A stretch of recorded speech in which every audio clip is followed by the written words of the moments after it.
Opening slide, Money Matters with the Wealthsimple Foundation. CNIB logo. Taxes. Hi, my name is Danica. I'm a member of CNIB's National Youth Council, and as we seek to raise awareness about financial literacy, I'm so happy to be joined today by Shez Hassan from Wealthsimple. Welcome, Shez. Hi, Danica. Thanks so much for having me. So before we dive into today's topic, can you tell us a bit more about what the Wealthsimple Foundation and what your role is at Wealthsimple? Absolutely, yeah. So the Wealthsimple Foundation is a registered Canadian charity.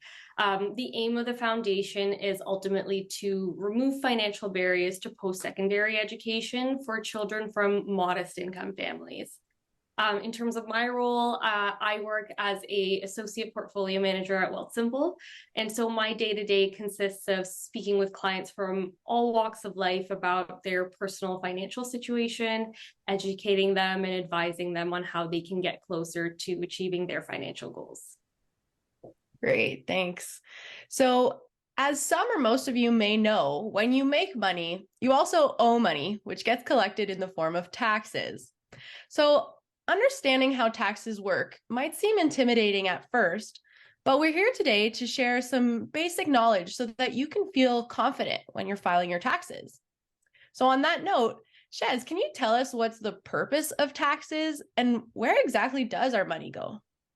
Yeah, so basically, the government takes a portion of everyone's income to cover the cost of things that we all benefit from. So things like highways, national defense, healthcare services, public education. You may not be able to afford kind of any one of those things entirely on your own, but when everyone contributes a little bit through their taxes, it can become accessible to everyone. Great, that makes sense. And I know one term that gets thrown around a lot is tax return. And I'm wondering, can you tell us what is a tax return and why is that important? Yeah, absolutely. I know when I was new to Canada, that was not a word I really understood. But every year you file a tax return, which basically involves reporting how much money you made in a year and how much money you've already been taxed on. So sometimes you'll receive your paycheck from your employer, for example, and they'll already have taken taxes. So you'll be telling the government that, I've already been taxed on this amount of my income. And so once you submit it, the government also calculates a more accurate amount of basically how much tax you actually need to pay. And if you paid more than your fair share, you get money back.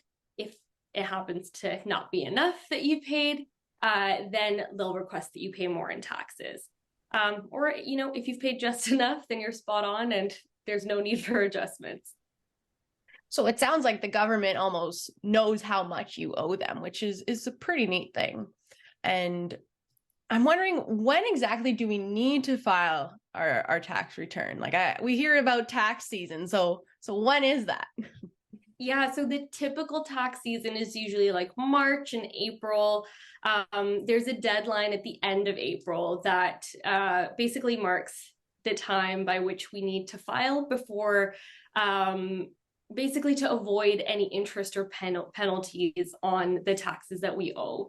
If we are late in filing our taxes, there can be penalties involved.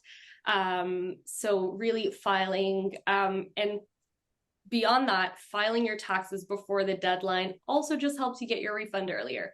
So usually it's like April 30th is that deadline. I know I always appreciate when I get my taxes in here. Ooh, I'm getting money back. So that's always fun. And and I'm also wondering, what sort of documents do I need when I'm filing my taxes? I hear about T4s, T5s. What exactly do I need? Yeah, so when filing your tax return, there will be certain forms and supporting documents that you need. To start with, you'll need to have your personal information on hand, like your SIN number, your social insurance number, and if it's applicable, your partner, children, or other dependents information as well. Like, for example, their net income amounts, which is like your total income after deductions. As for income as well, just like you mentioned, most people who are employed will receive a T4 slip. If you have different type of income, like self-employment income, or if you're a gig worker, like an Uber driver or something like that, there will be a slightly different slip. But basically the T4 slip is issued to those employees who work on a salary, and provides like a summary of your employment earnings and your deductions for the year. And you may also receive tax slips from your school, and also from your bank if you have like savings or investment accounts there, like the T5 that you mentioned. Mm-hmm. Yes, as a student, I always make sure that I think usually around end of February, early March, the school sends out an email like, "Hey, your T2202 is ready, so make sure to have that when it comes for tax season."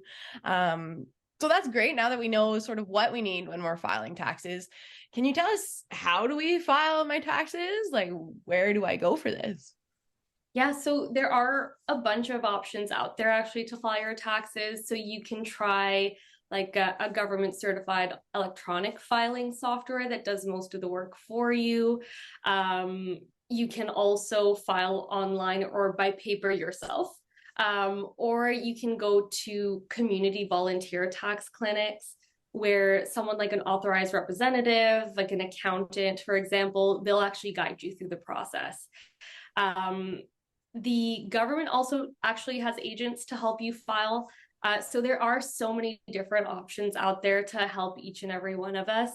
No method is necessarily better than the other, as long as you're kind of getting all your information submitted in your tax returns. So the method that you do choose would depend completely on just your comfort level and your budget. Yeah, it's so great that there's different options, because some people, if they more simple situation, they feel confident in using that tax software and submitting it themselves. But sometimes your situation might be a bit more complicated. So it's nice to know that there's help out there, and you don't necessarily need to go see a very expensive accountant to get your taxes done. So that's great. And so say I get really, really busy. I know you mentioned that April 30th, I believe, is the deadline. So what happens if I don't file my taxes by then? Yeah, so basically if you don't file your taxes, you could be missing out on certain benefit programs and grants, such as like the Canada Child Benefit, Old Age Security Benefits, OSAP grants, and the Guaranteed Income Supplement.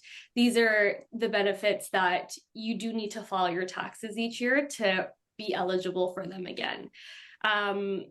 So if you're not filing your taxes, there could just be a delay or cancellation of benefits that you're already receiving. And then, like I mentioned earlier, there could be a penalty for late taxes. So anything that you owe will be charged a penalty, I believe, of 5%, plus then 1% for each month that it's late. And that caps out at about 12 months. Then after that, you need to pay a penalty of 10% and then 2% per month that you're late. So the penalties are pretty hefty. If you are, let's say you do owe the government taxes and you're not filing on time. So definitely two major reasons to get your taxes filed on time. Yeah, it sounds like if we don't, we might end up owing even more money than we should. And if you do, bonus, you get money, or if you do get money back, you get it earlier, right? So it's definitely worthwhile. And a few other terms that I hear a lot around tax season is credits and deductions. And sometimes I get a little confused. So I'm wondering, can you tell us a bit more about what are credits versus deductions, and sort of how do you know what you're eligible for? Yeah, really great question. The CRA offers a lot of different credits and deductions, which basically just help you get more money back in your pocket. A credit basically reduces your taxes owed dollar for dollar. And some can even lead to a tax refund. So they're called refundable credits, which is basically when the government gives you money back. So it adds to your tax refund. So for example, just for filing your return every year, you can get a tax credit that also goes up if you have a spouse or dependents. There's another example, the climate action incentive, which provides you additional credits, and you get an added 10% if you live in a rural or a small community. On the other hand, a deduction reduces the amount of income that's taxable. So for example, if your income is 60,000 and you contribute 10,000 to something like your registered retirement savings plan or RRSP, then you're only taxed as if you made $50,000 in income that year. There are also specific credits and deductions for people with disabilities, for example, like the disability tax credit, or deductions that are claimed when making a deposit to a registered disability savings account or an RDSP. You can look up any credits or deductions that you might be eligible for on the canada.ca website. It's actually very helpful to figure out, to get more information on all these different areas. So if you are eligible for any credits and deductions, definitely take full advantage of them. It's all money back in your pocket at the end of the day. Yeah, and I mean, thanks for clearing that up, especially what's relevant to people with disabilities. It's always, I personally enjoy when you open your bank account and you see that you received some money for, say, example, the climate action or the GST, HST. So basically, depending where you are, there's some provincial credits and deductions that apply, and also federal credits and deductions that apply, if I understand correctly. That's exactly right. Yeah. Yeah, great.